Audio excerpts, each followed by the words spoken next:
আগুন মানে 10 মিনিটে পুরো কাপড় ধ্বংস হচ্ছে কাপড় না চলে গেছে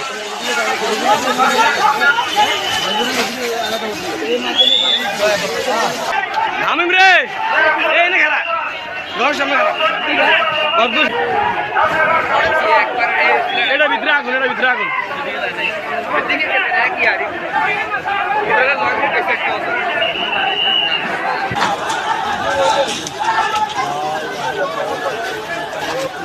কাপড়ের দোকানে আগুন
হঠাৎ করে শুনতে আদানের পর পরে হঠাৎ শুনলাম কি আগুন আজ দেখি আরই না কয়েকটা দোকান ওরা গেল কয়েক 20 টাকার মাল গেছে এখানে।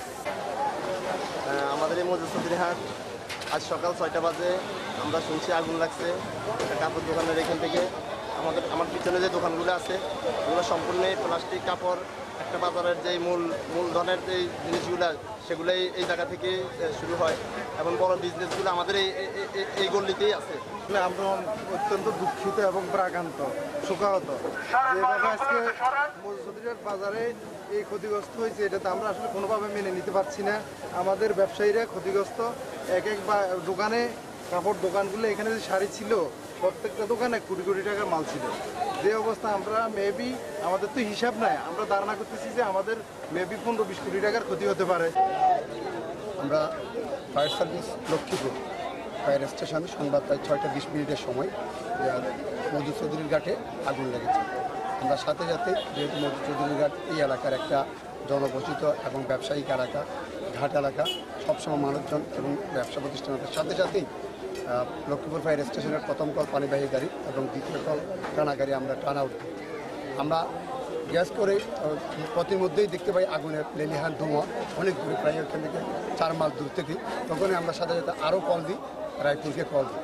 একই সাথে ঘুরে এসে আমরা দ্রুত বিভিন্ন দিকে আক্রমণ করে পিছনের সাইড সামনের সাইড থেকে আক্রমণ করে আমরা আগুন 7টার মধ্যে আগুন নিয়ন্ত্রণ করি। তো আসলে কোন জায়গা থেকে আগুনের সূত্রপাত এবং আগুনের ক্ষয়ক্ষতির পরিমাণ কী বা আগুনের কারণগুলো কী সেগুলো তদন্ত হবে।